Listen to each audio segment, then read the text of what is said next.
Hey everybody, well the weekend's here and I know you've been looking forward to it. All week we've been putting out videos about when you're running a solo, on electric guitar, and it could be acoustic also.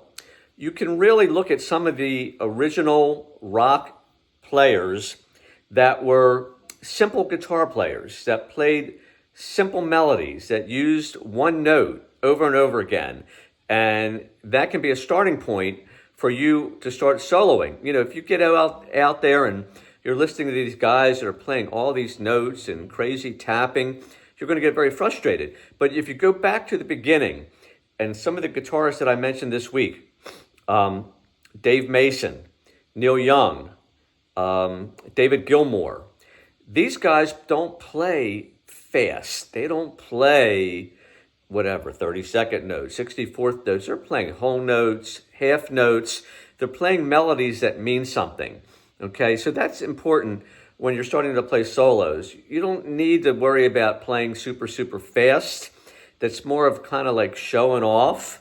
And it really is just exciting for other guitar players to hear other ones that are playing fast or playing, you know, at the top level of guitar playing.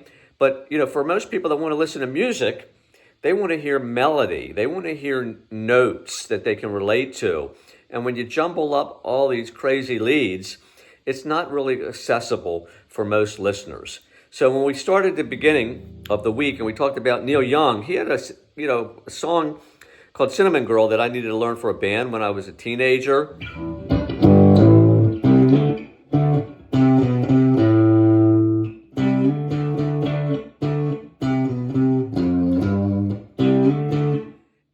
Go learn the lead, to me it just sounded like one note that he was just playing because the key is in D.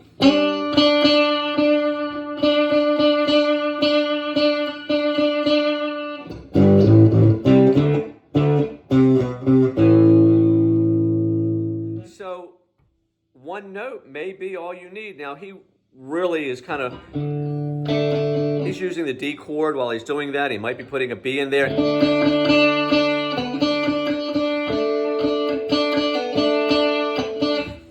What I'm trying to tell you is that sometimes just one note or the note in the right place played right is just perfect. Another song that I mentioned by Neil Young, he had a very famous song, Down by the River.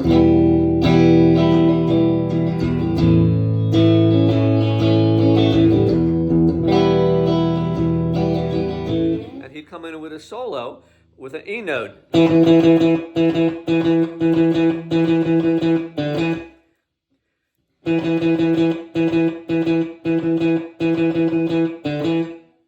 And so, you know, he's playing probably his eighth notes, but it's one note. But it's working with these two chords, with the E minor and the A. Then he might go to the open note.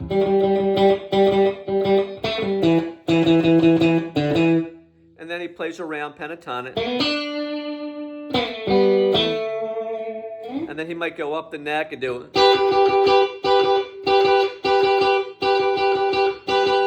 just doing a double stop, okay? And I'm just playing here a B and a G note. So very simple. Listen to, I think Down by the River was a better one because he solos a lot in it, and it's not fast, and it can be, you know, his style and tasteful. The next musician I mentioned was Dave Mason, and he has an album called Alone Together. And again, you know, he has a song that's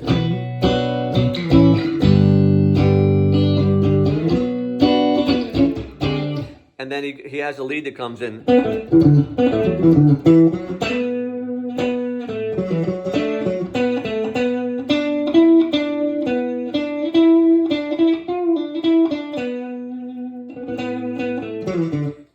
Very simple lines in pentatonic and B minor. Even at the end of the song, oh, what's it called? Maybe I'll think of it by the end of the video. But then it slows down at the end.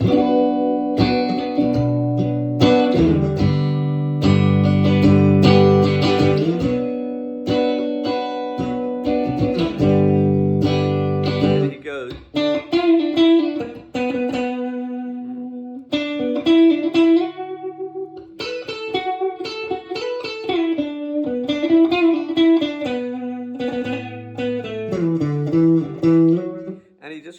like that, or he might get into.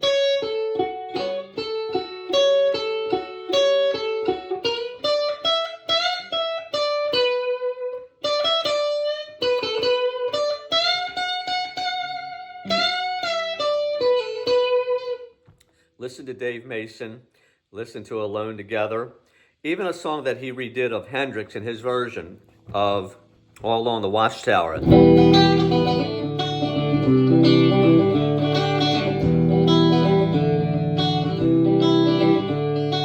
He's got slow lead, primarily his own way of doing that song, and it's very cool. The other guitarist that I mentioned to you is David Gilmore. Now, David Gilmore in Pink Floyd, he really doesn't play fast, but his notes are just so perfect. And because he's got incredible tone and sustain, using his Stratocaster and the effects that he uses, it's just a heavenly sound that you really, a lot of guitarists try to get to. But a song that I talked about earlier, Comfortably Numb.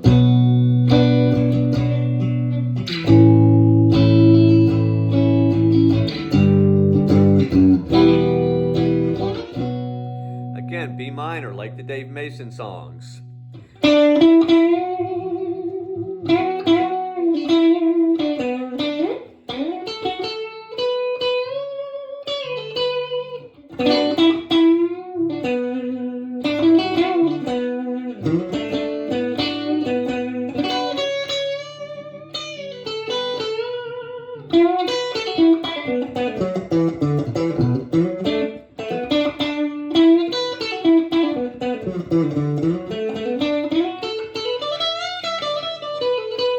So I just improvised a little bit at the end there because I haven't played the song in the band for a while.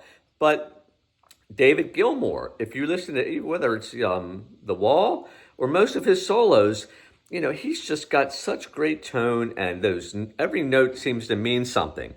So, when you have a teacher, and that's fine, that's great. They will put you in the right direction. But you can really do what I did. For many years, I did not have any teacher other than what I listened to from records back then, or when I used to see bands with guys who were older than me, and maybe some friends that were older. You learn those ways, and you really can pick up style and then create your own style by listening to some of these other guitarists. If you go right into trying to emulate the guys that play incredible amount of notes super fast, you're going to get frustrated. And if you ever do capture that speed, you're going to use it when you jam, and maybe there are certain songs where you need that, in progressive rock. And then, of course, tapping got real popular after Van Halen, and everybody seems to want to do that. But it's not musical. Nobody sings at that speed. When you sing a song and you have words, they're stretched out with whole notes and half notes, quarter notes, eighth notes. So playing slow is important, and it doesn't matter if you have a slow song or a fast song. You still don't have to play crazy notes. Learn from some of the masters. There's some out there today. I'm not that up on them all. John Mayer, I think. Yeah. So he's a great blues guitarist, and he's another one. He'll sometimes play a little fast, but he tries to play notes that are meaningful and that just make the song really impressive with the little nuance, little riffs he does here and there. And when he does a solo, he's not trying to play super fast. He's just trying to make a statement and make a musical sound that is pleasing to people's ears. So that's the long video. We'll be with a new one next week. If anybody needs lessons, we can do that on Zoom or some other way. If you like my videos, tipping is always a cool thing, and we'll see you next week. Take care.